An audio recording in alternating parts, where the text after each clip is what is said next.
What's up, guys? It's McNulty here. Welcome back to the channel. I hope you guys are all doing well. So spring has sprungeth, or well, it's probably sprung last month, but for most of us in at least the northern hemisphere, and we have a brand new hero of the month, and she looks like she's been doing some hectic gardening. She's been reaping the harvest, and she is ready to take on the world. At least she's ready to take on the world of horrible, horrible enemies in empires and puzzles. So we're going to see how May stacks up. She's May. It's May. Kind of makes sense. Really pretty lazy, but I do kind of like it at the same time. So May is our newest hero of the month. She is a holy hero, and she is of the monk class. So that gives her a nice little withstand talent, 30% chance to resist status ailments. If the status ailments are resisted, then if you have the master talent, she can also cleanse the newest status ailment from herself, which is awesome. Not only does she get the chance to resist, but she also gets that little bit of a chance to cleanse as well. She is of the 2025 Legends family. So obviously we don't know what that is going to be yet. We're still going to have to wait pretty much a whole year, so we won't dwell too much on that. And she gets two passives. One of them is resistance against minion removal. So the character has innate resistance against minion removal. So it says minions, so that means this probably won't apply to mega minions. In fact, I'm 99.9% sure that won't apply to mega minions. So if you get some minion, then you're not going to be able to remove it. That's really, really strong. And then she gets a secondary passive, which is mana on buff received. So the character gains 5% mana when they receive a buff or a positive stack. And that is strong. That is really strong. So any buff she receives, she's just going to straight up gain 5% mana. And again, that could be the difference between having her fully charged and just needing one or two tiles. So yeah, I like it a lot. She gets the defense up ether talent. So at the start of the battle, she gets an extra 20% on her defense for 6 turns, makes her a more survivable hero.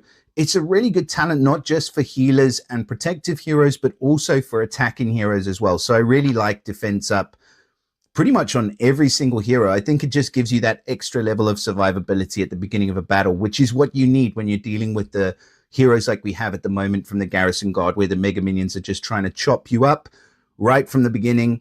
That defense up really gives you some extra protection.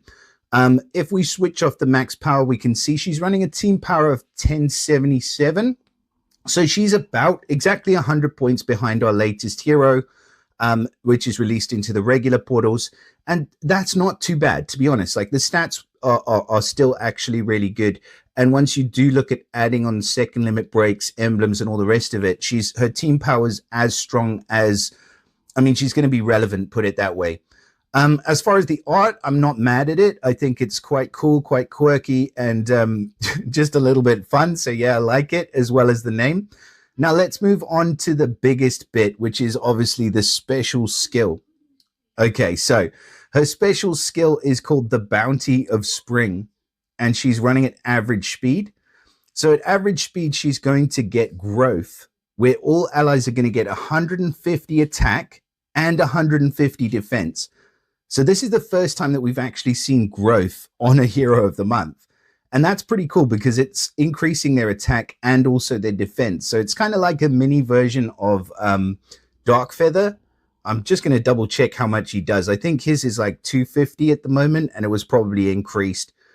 So yeah, growth. Oh no, 180 attack and 180 defense. So that's pretty much online with what he gives. So that's very strong. Very, very strong, actually, and could be a really, really excellent hero against Dark Titans. And then she summons a carrot minion for each ally with 25% HP inherited from the caster. And when summoned, the carrot minion gives 20% mana generation for its owner for as long as the owner has carrot minions. The effect can't be dispelled. And then her element link gives all holy allies plus 30% defense against special skills for 4 turns. And again, the effect can't be dispelled. So I mean, the only thing that could push her over the edge would be if she had a little bit of a heal. But as it stands, she's a really, really solid hero of the month. That carrot minion has enough HP to keep it around, make it a bit more survivable. 25% HP means it's probably going to be able to take a single hit, probably not two, but a single hit. And while the character has the minion, it's going to give 20% mana generation for the owner. So that's going to increase everybody's mana generation. Plus, she's giving the growth on the attack and defense. So like I said, this is a really, really good hero of the month. I like her passives. I like everything else about her. I think she's super duper strong. Like I said, the only thing that would push her over the edge into probably non-hero of the month category would be if she had like a little heal, like a 15 or 20% heal. But really, it's not a biggie. I think you can deal with that. So massive congrats to any of you who do pull May. I think she's an excellent hero. And yeah, I think she's really, really a good addition to the pool of decent heroes of the month. I feel like it's been a while since we've had one. So do let me know in the comments what you guys think about this hero. Let me know if you're lucky enough to grab her early, and let me know how she performs. Drop us a like and subscribe to the channel if you guys aren't subscribed already. Share it with your mother, and I'll see you again soon. Bye for now.